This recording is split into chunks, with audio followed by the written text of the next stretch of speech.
নূহ আলাইহিস সালাম আউয়ালু রাসূলিন বুইসা ইলা আহলিল আরদ।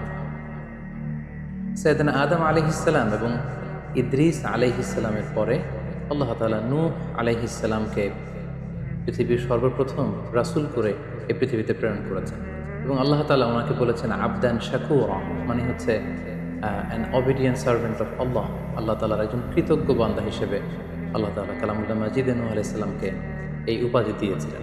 পাশাপাশি তিনি হচ্ছেন উলুল আজমি মিনার রসুল, অর্থাৎ 5 জন নবীকে আল্লাহ তাআলা কুরআনুল কারীমে দৃঢ় প্রত্যয়ী বা দৃঢ় চেতা রাসূল হিসেবে ঘোষণা করেছেন। নূহ আলাইহিস সালাম হচ্ছেন তাদের মধ্য থেকে অন্যতম।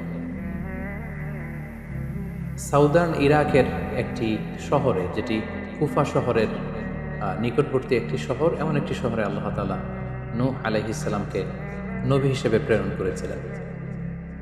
সাইয়েদনা আদম আলাইহিস সালাম থেকে শুরু করে নূহ আলাইহিস সালাম পর্যন্ত টানা 1000 বছর পর্যন্ত পৃথিবীতে শিরকের সূচনা বা উৎপত্তি হয়নি। বেসিকলি নূহ আলাইহিস সালামের জামানাতেই এই পৃথিবীতে সর্বপ্রথম শিরকের সূচনা হয়েছিল। ইবলিস শয়তান সর্বপ্রথম নূহ আলাইহিস সালামের জামানার যে কওমের লোকেরা, তাদের কাছে শিরকের ইন্ট্রোডিউস করেছিল। তাদের সময়ে 5 জন আল্লাহওয়ালা ব্যক্তি ছিল। তাদের ইন্তেকালের পরে শয়তান সেই জনগোষ্ঠীর লোকদের কাছে এসে বলল, তোমরা এই সমস্ত কি ইবাদত করছো? তোমাদের পূর্বপুরুষেরা যেমনভাবে আল্লাহ তাআলার কাছে ইবাদত করে নিজেদেরকে সঁপে দিয়েছিল, তার সামনে তো তোমাদের ইবাদত কিছুই নয়। তোমরা একটা কাজ করো, তোমাদের 5 জন আধ্যাত্মিক পুরুষ বা আল্লাহর প্রিয় বান্দাদের 5টি মূর্তি তৈরি করে তোমরা তোমাদের ইবাদতগাহের পাশে রাখো। ফলে তাদের চেহারা দেখলে তাদের বেশি বেশি ইবাদতের কথা তোমাদের স্মরণ হবে এবং তোমরা আল্লাহ তাআলার ইবাদত করার ব্যাপারে বেশি আগ্রহী হবে। তারা এই শয়তানের মুখরোচক চমৎকার এই কথা শুনে তাদের শ্রেষ্ঠ 5 জন সন্তান বা আল্লাহওয়ালা 5 জন ব্যক্তির 5টি মূর্তি তৈরি করে তাদের ইবাদত গাহের ভেতরে তারা স্থাপন করলো। এবং আসলেই তারা যখন এই 5 জন ব্যক্তিদের মূর্তির দিকে তাকাতো, তাদের আল্লাহ তাআলার ইবাদতের কথা তাদের স্মরণ হতো। ফলে তারা আল্লাহ তাআলার বেশি বেশি ইবাদত করতে লাগলো। এই জেনারেশন এভাবেই বেশি বেশি আল্লাহ তাআলার ইবাদতের মধ্য দিয়ে তারা পার করতে লাগলো। কিন্তু পরবর্তী জেনারেশন যখন আসলো, শয়তান তাদের কাছে এমনভাবে কুমন্ত্রণা বা টেম্পটেশন দিল, ফলে ওই প্রজন্ম তারা আল্লাহ তাআলার এক আল্লাহর ইবাদতকে ভুলে গিয়ে এই 5 জন শ্রেষ্ঠ আল্লাহর ওয়ালির মূর্তির সামনে দাঁড়িয়ে সেখানেই তারা মানত করতে শুরু করলো এবং এক আল্লাহর ইবাদত বাদ দিয়ে সেই মূর্তিগুলোর ইবাদত শুরু করে দিল। এভাবেই সাইয়েদনা নূহ আলাইহিস সালামের জামানাতে সর্বপ্রথম শিরকের সূচনা হয়। পবিত্র কালামুল্লাহ মাজিদে আল্লাহ তাআলা এই ঘটনাটি এভাবে উল্লেখ করেছেন যে নূহ আলাইহিস সালামের জামানায় যারা নেতৃত্ব স্থানীয় ছিল, তারা সাধারণ লোকদেরকে উদ্দেশ্য করে বলতো, ওয়াকালু লা তাযারুন্না আলিহাতাকুম ওয়ালা তাযারুন্না ওয়াদ্দান ওয়ালা সুওয়াআ ওয়ালা ইয়াগুসা ওয়া ইয়াউকা ওয়া নাসরা।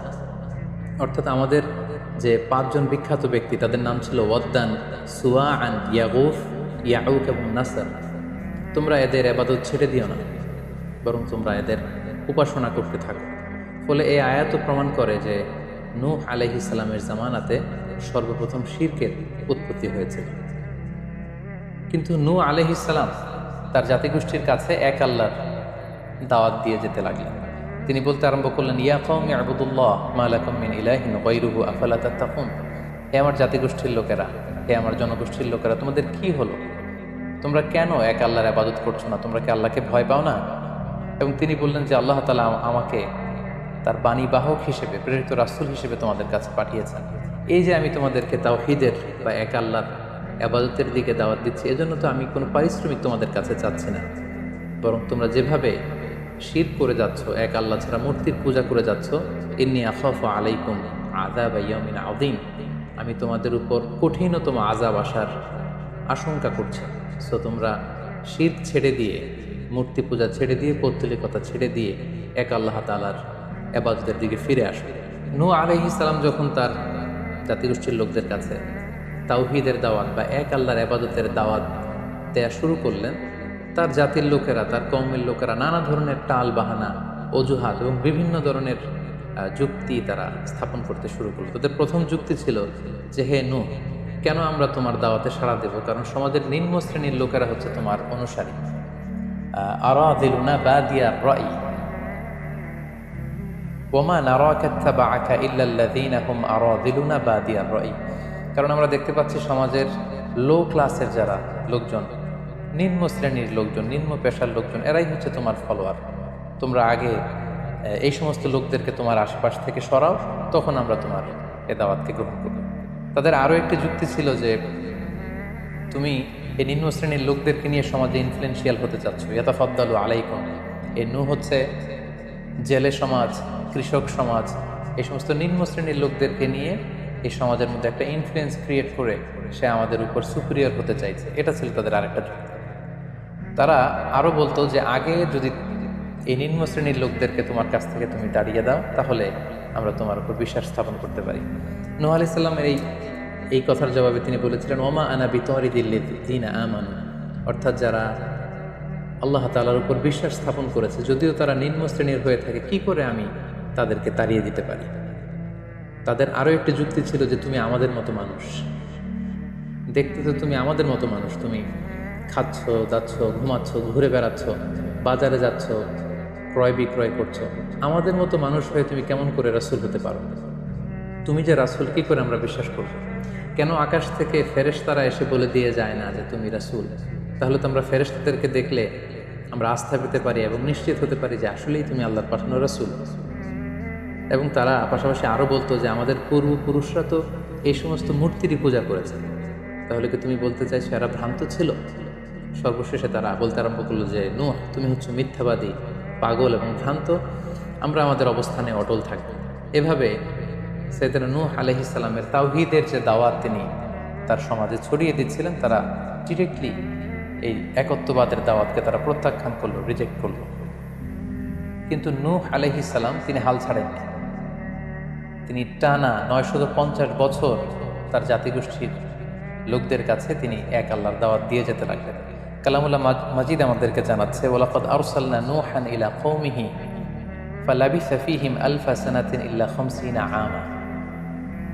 তিনি 1 বছর, 2 বছর, 10 বছর, 20 বছর নয়, টানা 950 বছর তিনি লাগাতার কন্টিনিউয়াসলি তার কওমের লোকদের কাছে তিনি এই তাওহীদের দাওয়াত দিয়ে যেতে লাগলেন। এবং তিনি দিন রাতকে এক করে টায়ারলেসলি, রেস্টলেসলি তিনি তার জাতিগোষ্ঠীর কাছে এই একই দাওয়াত দিতে লাগলেন। তিনি বলছেন যে রব্বি ইন্নী দাআউতু কওমি লাইলা ওয়া নাহারা, হে আল্লাহ, দিন রাত তো আমি চেষ্টা করে গেলাম, তাদেরকে তাওহীদের দাওয়াত দিলাম, কিন্তু তারা আমার কথা শুনছে না। ওয়া ইন্নী কুল্লামা দাআউতুহুম লিতাগফিরা লাহুম জাআলু আসাবিআহুম ফি আযানিহিম। এর মানে হচ্ছে আল্লাহ, আমি যখনই তাদেরকে দাওয়াত দিতাম, তারা তাদের আঙ্গুলগুলো তাদের কানের ভেতরে ঢুকিয়ে রাখতো, যাতে করে আমার তাওহীদের কথা তাদের শুনতে না হয়। এবং ওয়াস্তাগশাউ সিয়াবাহুম ওয়া আসররু ওয়াস্তাকবারু ইস্তিকবারা, তারা আমাকে দেখলেই চাদর দিয়ে তাদের মুখ পেঁচিয়ে রাখতো, যাতে করে আমার কথাগুলো তারা শুনতে না পায়। সুম্মা ইন্নী দাআউতুহুম জিহারা, আমি, নূহ আলাইহিস সালাম বললেন, আল্লাহ, আমি দাওয়াতি কাজ করার কোনো মাধ্যমই তো বাকি রাখিনি। আমি প্রথমে পার্সন টু পার্সন আমি প্রাইভেটলি দাওয়াত দিতাম। এটা যখন তারা অস্বীকার করলো, আমি তখন পাবলিক দাওয়াত দেওয়া শুরু করলাম। আমি তাদের বড় গ্যাদারিংসে, বিভিন্ন ফেস্টিভ্যালে যে তাদেরকে এই দাওয়াতের কথা শোনালাম, কিন্তু তারা প্রত্যাখ্যান করেছে। সুম্মা ইন্নী আ'লানতু লাহুম ওয়া আসরারতু লাহুম ইসরারা, অর্থাৎ এই আয়াত থেকে বোঝা যাচ্ছে যে নূহ আলাইহিস সালাম দাওয়াত দেওয়ার বা বাণী বাহকের যে কাজ, এই গুরুদায়িত্ব পালনে কোনো ধরনের প্রক্রিয়া তিনি বাদ রাখেননি। তিনি দিনে রাতে, তিনি প্রাইভেটলি, তিনি পাবলিকলি, তিনি উৎসাহ প্রদানের মাধ্যমে, জান্নাতের সুসংবাদ দেওয়ার মাধ্যমে, কিংবা জাহান্নামের ভয় দেখানোর মাধ্যমে নানাভাবে তার জাতিগোষ্ঠীর কাছে আখিরাতের কথা, আখিরাতে আল্লাহ তাআলার সুপ্রিম কোর্টের কাঠগড়ায় দাঁড়িয়ে জবাবদিহিতার কথা, এক আল্লাহর একত্ববাদের কথা, এই দাওয়াতগুলো তিনি দিয়ে গিয়েছেন। কিন্তু অধিকাংশ ক্ষেত্রেই এবং অধিকাংশ লোকগুলোই নূহ আলাইহিস সালামের এই তাওহীদের দাওয়াতকে প্রত্যাখ্যান করেছিল এবং রিজেক্ট করেছিল। এভাবে নূহ আলাইহিস সালাম যখন দাওয়াত দিয়ে যেতে লাগলেন, তার কওমের লোকদের মধ্য থেকে ফাইনাল যে রেসপন্সটি এসেছিল সেটি হচ্ছে, ক্বালু লা ইন লাম তানতাহি ইয়া নূহ লা তাকুনান্না মিনাল মারজুমিন। হে নূহ, অনেক হয়েছে, এবার তুমি থামো। তুমি যদি এই দাওয়াত দেয়া বন্ধ না করো, তাহলে আমরা তোমাকে স্টোনিং করে, পাথর মেরে, প্রস্তর নিক্ষেপ করে দুনিয়া থেকে বিদায় করে দেব। এবং তারা এও বলল যে ক্বালু ইয়া নূহ ক্বাদ জাদালতানা ফাআকসারতা জিদালানা, অনেক হয়েছে, তুমি অনেক আর্গুমেন্ট আমাদের সাথে দিয়েছো, অনেক তর্ক বিতর্ক তোমার সাথে হয়েছে, এবার থামো। ফাআতিনা বিমা তাঈদুনা ইন কুনতা মিনাস সাদিকিন, তুমি যে আযাবের ভয় দেখাচ্ছ পারলে সেটা দেখো। তুমি আমাদেরকে বলছো যে আমরা যদি এক আল্লাহর ইবাদত না করি, আমরা যদি পৌত্তলিকতা না ছাড়ি, তাহলে আল্লাহ তাআলা আযাব দিয়ে আমাদেরকে ধ্বংস করে দিবে। পারলে সেই ধ্বংসলীলা তুমি আমাদের সামনে নিয়ে আসো, পারলে সেই শাস্তি দেখাও তুমি যদি সত্যবাদী হয়ে থাকো। এবার নূহ আলাইহিস সালাম তাদের এ ধরনের অ্যাটিটিউড দেখে অনেকটা হতাশ হলেন। তিনি তাদের কাছে কোনো প্রতিদান চাইছেন না, তাদের কল্যাণের জন্যই, তাদেরকে জাহান্নামের আগুন থেকে বাঁচার জন্যই তিনি 950 বছর ডেডিকেট করে দিলেন তাদের দাওয়াতি কাজে। কিন্তু তারা যখন দাওয়াতি কাজে সাড়া দিচ্ছে না, অবশেষে হতাশ হয়ে নূহ আলাইহিস সালাম আল্লাহকে দোয়া করলেন, আল্লাহ ফাফতাহ বাইনি ওয়া বাইনাহুম ফাতহান, আমি আর পারছি না, আপনি এবার এসপার ওসপার করে দিন, আপনি একটা ফায়সালা করে দিন। অবশেষে তিনি বদদোয়া করে বসলেন, তাদের উপর অভিশাপ দিয়ে ফেললেন, কার্ডস করে বসলেন। তিনি বললেন, রাব্বি লা তাযার আলাল আরদি মিনাল কাফিরিনা দাইয়ারা, হে আল্লাহ আপনি এমন আযাব পাঠান, আযাব দিয়ে আপনি কাফিরদের আন্ডা বাচ্চা কাউকে আপনি অবশিষ্ট রাখবেন না, পুরো কাফির সমাজ, মুশরিক সমাজকে আপনি আযাব দিয়ে ধ্বংস করে দেন। যদি আপনি তাদেরকে বাঁচিয়ে রাখেন তাহলে তারা বিশ্বাসীদেরকেও সংক্রামিত করবে এবং তাদের অনাগত প্রজন্ম তারা পাপাচারী হয়ে এই পৃথিবীতে তারা ফাসাদ সৃষ্টি করবে। নূহ আলাইহিস সালাম যখন এরকম বদদোয়া করলেন, আল্লাহ তাআলা নূহ আলাইহিস সালামের এই অভিশাপ বা বদদোয়াকে কবুল করলেন এবং তিনি নূহ আলাইহিস সালামকে জানিয়ে দিলেন, নূহ তোমার কথা মতো আমি এবার এটার একটা শেষ দেখে ছাড়বো এবং আমি পৃথিবীতে আযাব পাঠাবো। সে আযাবটি হচ্ছে ভয়ঙ্কর ধরনের বন্যা হয়ে যাবে গোটা পৃথিবীতে, মহাপ্লাবন ঘটবে।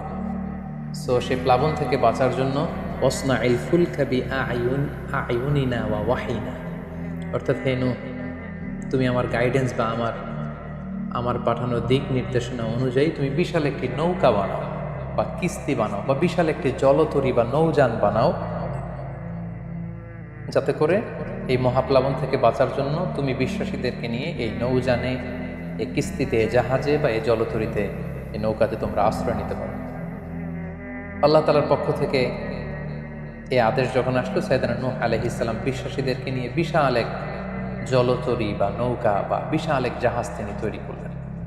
নূহ আলাইহিস সালামের কওমের মুশরিক লোকেরা যখন এই জাহাজ বা নৌকা বানাতে দেখলো, তারা হাসাহাসি শুরু করে দিল। কোরআন বলছে, ওয়া কুল্লামা মাররা আলাইহি মালাউন মিন কওমিহি সাখিরু মিন, তারা যখনই নৌকা বানানো, এই কিস্তি বানানো, এই বিশাল জলতরী বানাতে দেখলো, তারা ঠাট্টা বিদ্রুপ করলো। তারা বলল, নূহ এই মরুভূমির মাঝখানে কোথায় তুমি এই নৌকা চড়াবে? তোমরা যেহেতু নৌকা বানাচ্ছ, পারলে একটা সাগরও বানিয়ে নাও, যাতে করে তোমাদের এই নৌকাকে, এই জাহাজকে তোমরা ভাসাতে পারো। সাইয়েদনা নূহ আলাইহিস সালাম এবং বিশ্বাসীরা আল্লাহ তাআলার উপর অটল থেকে আল্লাহ তাআলার দেয়া দিক নির্দেশনা অনুযায়ী তারা বিশাল নৌকা তৈরি করে ফেললেন। এ পর্যায়ে আল্লাহ তাআলা নূহ আলাইহিস সালামকে জানালেন যে মহাপ্লাবনের জন্য নূহ তুমি অপেক্ষা করতে থাকো এবং এই প্লাবনটা হবে 40 দিন লম্বা, 40 days long, and the entire world will be drastically flooded. গোটা বিশ্বের এমন কোনো জায়গা থাকবে না, আনাচে কানাচে গোটা বিশ্বটা এই মহাপ্লাবনের আওতায় এসে পৃথিবীর সব প্রাণীগুলো মারা যাবে। সো তুমি কি করে বুঝবে যে আমি কখন এই মহাপ্লাবন পৃথিবীতে দিচ্ছি?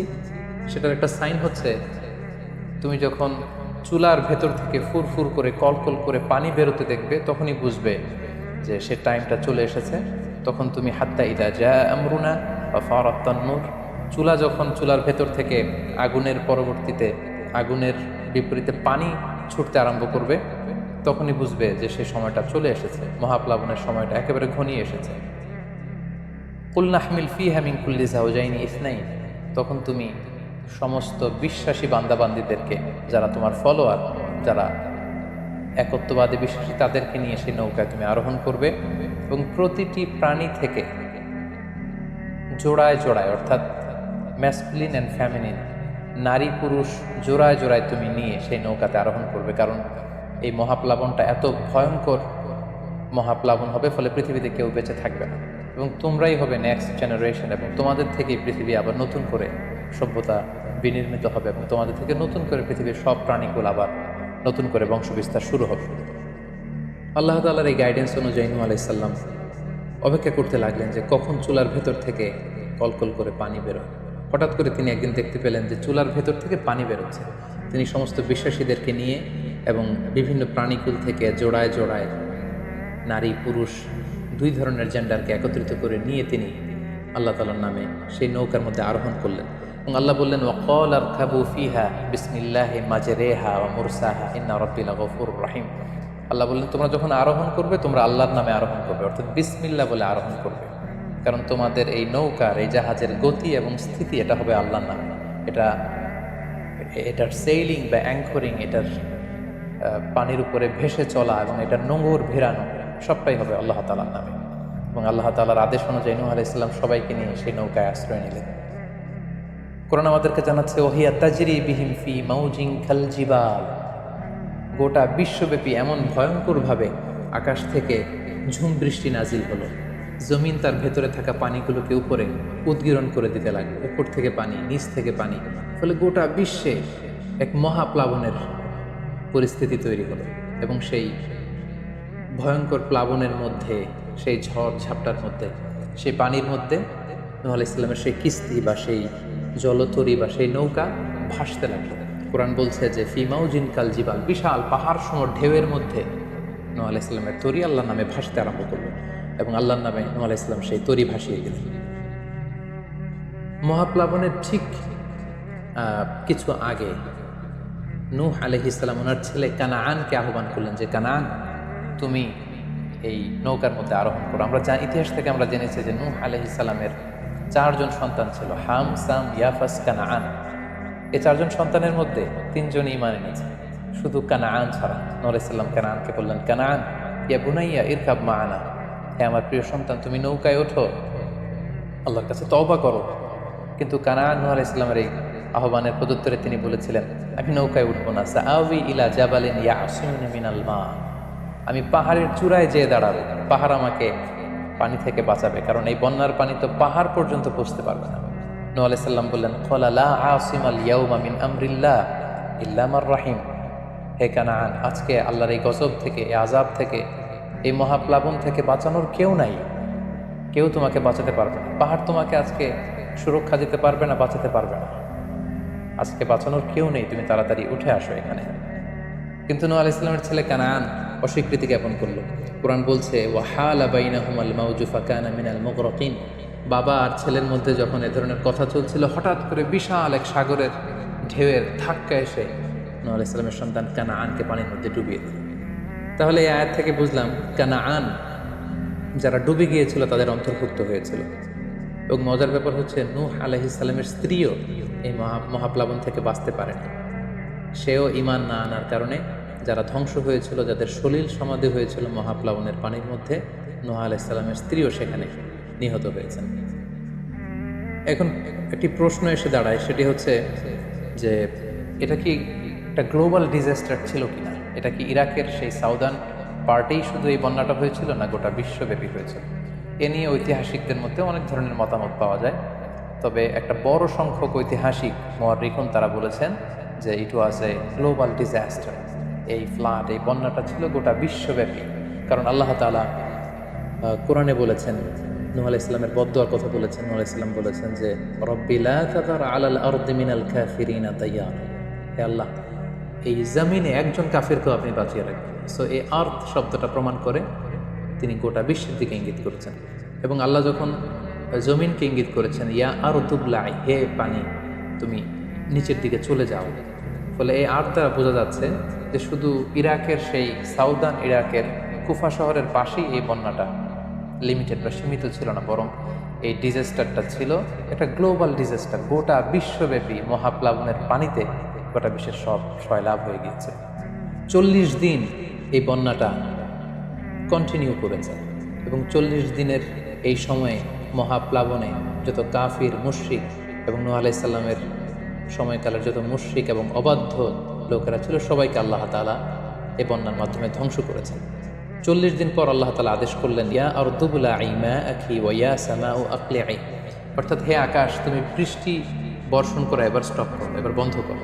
এবং জমিনকে বললেন, জমিন তুমি যে মাটির ভেতর থেকে পানি বের করছিলে, এই পানি বের করা বন্ধ করে তুমি ভূপৃষ্ঠের উপরে থাকা পানিগুলোকে গিলে ফেলো, ওয়াকিদল মা, ফলে আল্লাহ তাআলার আদেশের সাথে সাথে পানি বর্ষণ এবং পানি জামিনের ভেতর থেকে বের হয়, এটা বন্ধ হলো। ওয়াস্তাওয়াত আলাল জুদি, নূহ আলাইহিস সালামের এই বিশাল জলতরী বা কিস্তি বা নৌকা জুদি পাহাড়ে যেয়ে থামে। জুদি পাহাড়ে এই তরীর নোঙর ভিড়ল। এখন জুদি পাহাড়টা কোথায়? কিছু কিছু ঐতিহাসিকরা বলেছেন যে ইরাকের মোসেল শহরে একটি বিশাল মাউন্টেন রেঞ্জ রয়েছে, সেই পাহাড়ের একটা অংশের নাম হচ্ছে জুদি পাহাড়। কোনো কোনো ঐতিহাসিকগণ বলেছেন এই জুদি পাহাড়টি আর্মেনিয়াতে অবস্থিত। অনেক ঐতিহাসিকগণ মত প্রকাশ করেছেন যে এটি ইরাকেও নয়, এটি আর্মেনিয়াতেও নয়, বরং এটি তুরস্কের একটি পাহাড়। এবং তারা বিশাল বড় একটি নৌকার খণ্ড দিয়ে ঐতিহাসিকভাবে অনেকেই প্রমাণ করতে চেয়েছেন যে নূহ আলাইহিস সালামের সেই কিস্তির কিছু অংশ আজও সেই পাহাড়ের মধ্যে রয়ে গিয়েছে।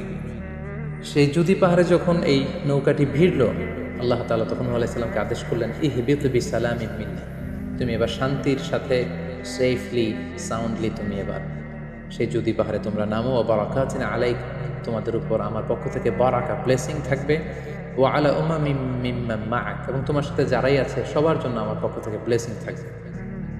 এবং এই বিশাল মহাপ্লাবন থেকে যে আমি তোমাদেরকে বাঁচিয়ে দিয়েছি, শুকরিয়া স্বরূপ তোমরা সবাই পড়ো আলহামদুলিল্লাহ। ফাকুলিল হামদুলিল্লাহ। কোরআন বলছে যে তারা সবাই আল্লাহর প্রশংসা করে সেখান থেকে নেমে আসলো এবং নূহ আলাইহিস সালামকে আল্লাহ তাআলা শিখিয়ে দিলেন, নূহ এবার তুমি পড়ো রব্বি আনজিলনি মুনজালান মুবারাকান ওয়া আনতা খায়রুল মুনজিলিন, অর্থাৎ হে আল্লাহ আপনি এমন জায়গায় আমাদেরকে অবতরণ করুন যে জায়গাটা আমাদের জন্য কল্যাণকর, কারণ আপনিই তো উত্তম অবতরণকারী।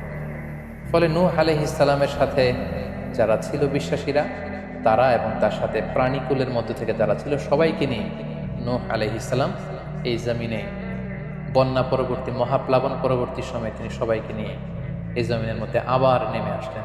ফলে ঠিক ওই সময়টাতে পৃথিবীতে আর কোনো কাফের, কোনো মুশরিক, কোনো পৌত্তলিক ছিল না, বরং তখন এটা ছিল, it was very fresh and pure monotheist generation, একত্ববাদী একটা প্রজন্ম। ফলে এখানে ঠিক ওই সময়টাতে পৃথিবীতে আর কোনো কাফির মুশরিক আর ছিল না। আমরা আমাদের আলোচনার শুরুর দিকে বলেছিলাম যে নূহ আলাইহিস সালামের 4 জন ছেলে ছিল, হাম, সাম, ইয়াফাস এবং কানাআন। এবং ঐতিহাসিকভাবে এটা ঐতিহাসিক বিভিন্ন ধর্মগ্রন্থ থেকেও এটা প্রমাণিত যে এই 4 ছেলের মধ্য থেকে একজন ছেলে ছিল কানাআন, যে মহাপ্লাবনে মৃত্যুবরণ করেছে, এবং হাম, সাম এবং ইয়াফেস, তাদের মধ্য থেকেই মূলত গোটা বিশ্বে নতুন করে মানব সভ্যতার আবার সূচনা হয়েছে। নূহ আলাইহিস সালামের ছেলে হাম, তিনি আফ্রিকাতে তার পরিবার নিয়ে বসবাস শুরু করেন, এবং ওনার ছেলে সাম, যেখান থেকে সেমাইটিক শব্দটি আমরা বলে থাকি, ওনার ছেলে সাম তার আত্মীয় স্বজন এবং তার বংশধরদেরকে নিয়ে ধীরে ধীরে মধ্যপ্রাচ্য বা দূরপ্রাচ্যের এই এরিয়াতে পরবর্তীতে তারা বসবাস শুরু করেন। এবং ওনার ছেলে ইয়াফেস বর্তমান যে চীন বা তার আশেপাশের যে এরিয়াগুলো আছে সেখানে বসবাস শুরু করেন, এবং সেখান থেকেই মানব ইতিহাস আবার নতুন করে তার পথ চলা শুরু করলো, এবং গোটা বিশ্বে বাচ্চা রিজালান কাসীরা ওয়া নিসা, অনেক নারী পুরো গোটা বিশ্বে সেখান থেকে আবার ছড়িয়ে পড়তে আরম্ভ করলো। এভাবেই নূহ আলাইহিস সালাম একাত্মবাদের দাওয়াত দিয়ে নিরলস প্রচেষ্টা করে ওনার জীবনকে তিনি অতিবাহিত করেছেন। সাইয়েদনা নূহ আলাইহিস সালাম ওনার ইন্তেকালের পরে ওনাকে কোথায় কবর দেওয়া হয়েছে এ নিয়ে 2টি মত পাওয়া যায়। প্রথম মত অনুযায়ী ওনাকে মক্কাতে কবরস্থ করা হয়েছে, আরেকটি মত অনুযায়ী লেবাননের কার্ক নামে একটি এরিয়াতে জাবালে দীর, সেই দীর মাউন্টেনের পাশে সাইয়েদনা নূহ আলাইহিস সালামকে কবরস্থ করা হয়েছে। সম্মানিত শুধু এই ছিল নূহ আলাইহিস সালামের সংক্ষিপ্ত, বর্ণাঢ্য এবং সংগ্রামী জীবন কাহিনী। এ পর্যায়ে আমরা নূহ আলাইহিস সালামের এই স্টোরি থেকে, এই জীবনী থেকে কী ধরনের লেসন, লাইফ লেসন বা শিক্ষা আমরা পেতে পারি, যেটা আমরা আমাদের সমাজের সাথে রিলেভেন্ট করতে পারি, আমরা সে বিষয়ে সামান্য কিছু আলোচনা করব। আমরা যারা দাওয়া কাজের সাথে ইনভলভড, তাদের জন্য নূহ আলাইহিস সালামের জীবনীতে আসলে নূহ আলাইহিস সালামের দাওয়া ক্যারিয়ার থেকে নেবার মতো, শেখার মতো অনেক কিছু রয়েছে। তোর মধ্যে থেকে অন্যতম হচ্ছে যে ডাইভার্সিটি অফ দাওয়া অ্যাপ্রোচ। আমরা জানি যে আমরা যারা আল্লাহ তাআলার এই কথাগুলো, কোরআন সুন্নাহর এই মেসেজগুলো পৌঁছে দিচ্ছি, আমরাও কাইন্ডা বাণীবাহকের কাজ কিন্তু আমরা করছি। যেহেতু নবীরা নেই, তাদের অনুসৃত পথকে আমরা ধারণ করে তাদের কথাগুলো আমরা পৌঁছে দিচ্ছি। সো আমাদের এই দাওয়া অ্যাপ্রোচের মধ্যে ডাইভার্সিটি থাকতে হবে। আমরা যেমনি ওরালি দাওয়া কাজ করি, নবীরা ওরালি দাওয়া কাজ করতেন, মৌখিকভাবে মানুষকে দাওয়া দিতেন। এই ওরালি দাওয়ার পাশাপাশি আমরা রিটেন দাওয়ার কাজ করতে পারি, আমরা প্র্যাকটিক্যাল দাওয়া কাজ করতে পারি। অর্থাৎ প্র্যাকটিক্যাল দাওয়াটা হচ্ছে লাইভ দাওয়া। আমার কথা দেখে, আমার আচরণ দেখে, আমার ডিলিংস দেখে মানুষ ইসলামের সৌন্দর্যের প্রতি আকৃষ্ট হবে, এবং এটা খুবই ফলপ্রসূ একটা দাওয়া সিস্টেম। সো আমরা যদি নূহ আলাইহিস সালামের জীবনের দিকে তাকাই, তাহলে দেখব উনি অনেকভাবে এই দাওয়া কাজ করেছেন। উনি প্রথম পার্সন টু পার্সন টার্গেট করে তাকে একা একা বোঝাতেন। এটা যখন কাজ না করতো, প্রাইভেট দাওয়া থেকে উনি পরে সুইচ করলেন পাবলিক দাওয়াতে। কোরআন আমাদেরকে জানিয়েছে যে তার কওমের বিভিন্ন ফেস্টিভ্যালগুলোতে, সেখানকার বিভিন্ন পাবলিক গ্যাদারিংসগুলোতে, সেখানকার বিভিন্ন ক্লাবগুলোতে তিনি যে এক আল্লাহর দাওয়া তিনি সেখানে পেশ করেছেন। পাশাপাশি নূহ আলাইহিস সালাম তার সময়ের সম্ভ্রান্ত ব্যক্তিবর্গ যারা, তাদেরকে স্পেশালি তিনি দাওয়া কাজের আওতায় নিয়ে এসেছেন। এলিট সোসাইটি যারা, আমরা যদি আল্লাহ রাসূল সাল্লাল্লাহু আলাইহি ওয়াসাল্লামের দাওয়া অ্যাক্টিভিটির দিকে তাকাই, তাহলে দেখব যে উনিও কিন্তু সানাদিদে কোরাইশের যারা লিডার শ্রেণী ছিল, গণ্যমান্য ব্যক্তিবর্গ ছিল, তাদেরকে তিনি স্পেশালি দাওয়া কাজ করতেন তাদের সাথে। কারণ আমরা জানি যে একটা সমাজের লিডার যদি ইসলামের পথে আসে, ফলে তার যে লক্ষ লক্ষ ফলোয়ার থাকবে তারাও তার দ্বারা ইনফ্লুয়েন্স হয়ে তারাও ইসলামের পথে চলে আসবে। এবং আল্লাহ রাসূল সাল্লাল্লাহু আলাইহি ওয়াসাল্লামের জীবনী তো আমরা দেখেছি যে কোনো গোষ্ঠীর বা কোনো কওমের বা কোনো ট্রাইবের গোত্র প্রধান যখন কালিমা পড়ে মুসলমান হয়েছে, তার দেখা দেখি গোত্রের সকল নারী পুরুষ তারাও মুসলমান হয়ে গেছে। দাওয়া কাজ আঞ্জাম দেওয়ার ক্ষেত্রে যারা এলিট সোসাইটি বা সমাজের গণ্যমান্য ব্যক্তিবর্গ যারা থাকবে, তাদেরকে দাওয়া দেওয়ার ক্ষেত্রে আমাদেরকে স্পেশাল এফোর্ট দিতে হবে। কারণ তাদেরকে যদি আমরা ইসলামের পক্ষে, সত্যের পক্ষে কনভিন্সড করতে পারি, ফলে তারা সমাজের আরও অনেক লোককে ইনফ্লুয়েন্স করে ইসলামের সুশীতল বাণীর ভেতরে নিয়ে আসতে পারবে। তো এর মানে এই নয় যারা নিম্ন শ্রেণীর বা যারা সমাজের মধ্যবিত্ত বা নিম্ন মধ্যবিত্ত যে ফ্যামিলিগুলো রয়েছে বা যে সমস্ত লোকজন রয়েছে, তাদেরকে আমরা গুরুত্ব দেব না, ব্যাপারটি এমন নয়। বরং নূহ আলাইহিস সালামের ঘটনা থেকে আমরা বুঝতে পারছি যে একটা হচ্ছে মাস পিপুলদের জন্য দাওয়া, আরেকটি হচ্ছে যারা সমাজের উচ্চ শ্রেণী তাদের জন্য স্পেশালি কিছু টাইম স্পেন্ড করা, তাদেরকে আলাদাভাবে দাওয়া দেওয়া, এবং অথবা তাদের উপযোগী করে দাওয়া অ্যাক্টিভিটি তাদের কাছে যদি আমরা প্রেজেন্টেশন করতে পারি, তাহলে নিঃসন্দেহে তারাও ইসলামের সৌন্দর্যের দ্বারা আকৃষ্ট হবে। নূহ আলাইহিস সালামের এই জীবন কাহিনী থেকে আমরা আরও একটি বিষয় শিখতে পারি, সেটি হচ্ছে দাওয়া কাজে কখনো হতাশ হওয়া যাবে না, নিরাশ হওয়া যাবে না, এবং হাল ছাড়া যাবে না, বরং ভরসা রাখতে হবে আল্লাহর উপর। কারণ আমরা কয় বছর দাওয়া কাজ করে যাচ্ছি, আমরা কতটুকু এফোর্ট দিয়েছি, আমরা কতটুকু টাইম স্পেন্ড করেছি, আমরা কতটুকু স্যাক্রিফাইস করেছি। আমরা যদি নূহ আলাইহিস সালামের জীবনের দিকে তাকাই, তাহলে দেখব যে তিনি টানা 950 বছর টানা লাগাতার তিনি তার জাতিগোষ্ঠীর কাছে দাওয়াতি কাজ করেছেন, কিন্তু তিনি নিরাশ হননি, হতাশ হননি, হাল ছেড়ে দেন, তিনি ভরসা রেখেছিলেন আল্লাহ তাআলার উপর। সো আমরা যারা দাওয়া কাজ করছি, আমরা ইনস্ট্যান্ট ফলাফলের জন্য যেন বসে না থাকি, আমরা আমাদের দায়িত্বটুকু পালন করব। নূহ আলাইহিস সালামের এই স্টোরি থেকে আমরা আরও একটি বিষয় শিখতে পারি, সেটা হচ্ছে আমাদের কাজ হচ্ছে ইফোর্ট দেয়া, বাট এটার কমপ্লিশন, এটার রেজাল্ট আসবে আল্লাহ তাআলার পক্ষ থেকে। আরবিতে বলা হয় যে আস-সা'য়ু মিন্না ওয়াল ইতমামু মিনাল্লাহ, প্রচেষ্টা করার মালিক আমরা, সফলতা দেওয়ার মালিক হচ্ছেন আল্লাহ। আমি অনেক দাওয়াতি কাজ করছি, কিন্তু আমার দাওয়াতি কাজে কেউ সাড়া দিচ্ছে না, কেউ রেসপন্স করছে না, আমার দাওয়াতি কাজে কেউ ইসলামের প্রতি আকৃষ্ট হচ্ছে না, ইট ডাজন্ট মিন দ্যাট আমি একজন ব্যর্থ দায়ী, না, এটা কখনোই না। বরং আমি সিনসিয়ারিটির সাথে আমার সর্বোচ্চ প্রচেষ্টাটুকুন আমি করছি কিনা, সেটাই হচ্ছে দেখার বিষয়। আমার কত ফলোয়ার, আমার ডাকে কত মানুষ সাড়া দিল, এটা দেখার বিষয় না, বরং আমি আমার রোলটা প্লে করতে পারছি কিনা সিনসিয়ারিটির সাথে, এটা হচ্ছে দেখার বিষয়। এর কারণ হচ্ছে আল্লাহ হাবিব সাল্লাল্লাহু আলাইহি ওয়াসাল্লাম বলেছেন, কিয়ামতের দিন অনেক নবী দাঁড়াবে যাদের ফলোয়ার হচ্ছে হাতে গোনা অল্প কয়েকজন, মানে অল্প কয়েকজন ঈমান এনেছিল। পৃথিবীতে অনেক নবী ছিল, তারা কিয়ামতের দিন দাঁড়াবে, তার বিশ্বাসী উম্মতের সংখ্যা হচ্ছে মাত্র 2 জন। পৃথিবীতে এরকম অনেক নবী ছিল, কিয়ামতের দিন তিনি দাঁড়াবেন, তার উপর বিশ্বাস এনেছিল মাত্র 1 জন, মানে নবীও 1 জন, তার প্রতি ঈমানও এনেছে মাত্র 1 জন।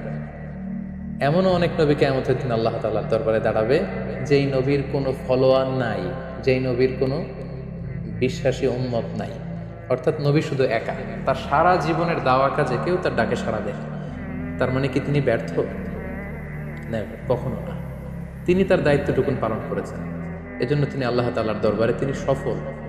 সো কে আপনার ডাকে সাড়া দিবে, কে ইসলামের পথে আসবে, এটা আমাদের দেখার বিষয় না। আমাদের দেখার বিষয় হচ্ছে আমরা আমাদের দায়িত্বটুকুন পালন করেছি কিনা, আমরা কোরআনের ইসলামের সুন্দর বিউটিফুল মেসেজগুলো আমরা পৌঁছে দিতে পেরেছি কিনা। That should be hour concern. সেটাই হচ্ছে আমাদের দায়িত্ব। সূরা হুদে নূহ আলাইহিস সালামের ফলোয়ার কত ছিল এ ব্যাপারে আমরা জানতে পারি। আল্লাহ তাআলা বলছেন ওয়ামা আহমানা মাআহু ইল্লা কালিল, মানে নূহ আলাইহিস সালামের জাতিগোষ্ঠীর হাতে গোনা অল্প কিছু লোক ছাড়া তার প্রতি অন্যান্যরা ঈমান আনেনি। এই অল্প কিছু লোক, তাদের সংখ্যা কত? তাফসীর ইবনে কাসীরে এসেছে, সাইয়েদনা ইবনে আব্বাস বলেন যে কানু 80 নাফসান মিনহুম নিসাউ, নারী পুরুষ মিলিয়ে 80 জন। Could you imagine that? 950 বছরের দাওয়াতি ক্যারিয়ারে ওনার পরিমাণ এনেছে মাত্র 80 জন। তার মানে প্রতি 100 বছরে অন অ্যান অ্যাভারেজ 10 জন ওনার ওপর ঈমান আনেনি। কিন্তু উনি হচ্ছেন উলুল আজমি মিনার রসুল, এই মহাবিশ্বের 5 জন শ্রেষ্ঠতম নবীদের মধ্যে থেকে তিনি হচ্ছেন অন্যতম। সো আমাদেরকে দেখতে হবে আমরা আমাদের দায়িত্বটুকুন পালন করছি কিনা, কতজন আমাদের ডাকে সাড়া দিল, কতজন আমাদের ফলোয়ার হলো, কতজন ইসলামের পথে আসলো কে আসলো না, সেটা আল্লাহ তাআলা নির্ধারণ করবেন। নূহ আলাইহিস সালামের জীবনী থেকে আমরা আরও যে শিক্ষাটি পাই, এবং এটি খুবই গুরুত্বপূর্ণ একটি লেসন, সেটা হচ্ছে হিদায়া অনলি বিলংস টু আল্লাহ। হেদায়েত দেওয়ার মালিক হচ্ছেন আল্লাহ। Canaan and the wife of Nuh for example, যেমন নূহ আলাইহিস সালামের ছেলে কানাআন কিংবা তার স্ত্রী, তারা কিন্তু নূহ আলাইহিস সালামের প্রতি ঈমান আনেনি। তার মানে বাবা নবী হয়ে অনেক সময় ছেলে ঈমান আনতে পারেনি, তার ভাগ্যে সেটা জোটেনি। নূহ আলাইহিস সালাম নবী ছিলেন, কিন্তু তার স্ত্রী তার প্রতি ঈমান আনেনি। এজন্য আল্লাহ তাআলা বলছেন ইন্নাকা লা তাহদি মান আহবাবতা ওয়ালাকিন্নাল্লাহা ইয়াহদি মান ইয়াশা। হে নবী, আপনি যাকে চান তাকে আপনি হেদায়েত দিতে পারবেন না, কারণ হেদায়েত দেওয়ার মালিক আপনি নন। হেদায়েত দেওয়ার নিরঙ্কুশ একচ্ছত্র ক্ষমতা হচ্ছে শুধুমাত্র কেবলমাত্র আল্লাহ তাআলার হাতে। তিনি যাকে চাইবেন তাকে তিনি হেদায়েত দেন। আমরা চাইলেই কাউকে হেদায়েত দিতে পারবো না। নূহ আলাইহিস সালামের জীবনী থেকে আরও একটি বড় শিক্ষা হচ্ছে যে আল্লাহ তাআলা হুট করেই কাউকে আযাব দেন না বা শাস্তি পাঠান না, বরং আল্লাহ তাআলা বারবার সুযোগ দিয়ে থাকেন। অনেক সুযোগ দেওয়ার পরে, বারবার সুযোগ দেওয়ার পরেও যখন কেউ সত্যের পথে ফিরে আসে না, বরং বারবার তারা অবাধ্যতা, দাম্ভিকতা এবং বাড়াবাড়ি করে, ঠিক তখনই আল্লাহ তাআলা তাদেরকে শাস্তি দেন। আমরা নূহ আলাইহিস সালামের জাতিগোষ্ঠীর দিকে যদি তাকাই, তাহলে দেখব যে তিনি 950 বছর তাদেরকে চান্স দিয়েছেন।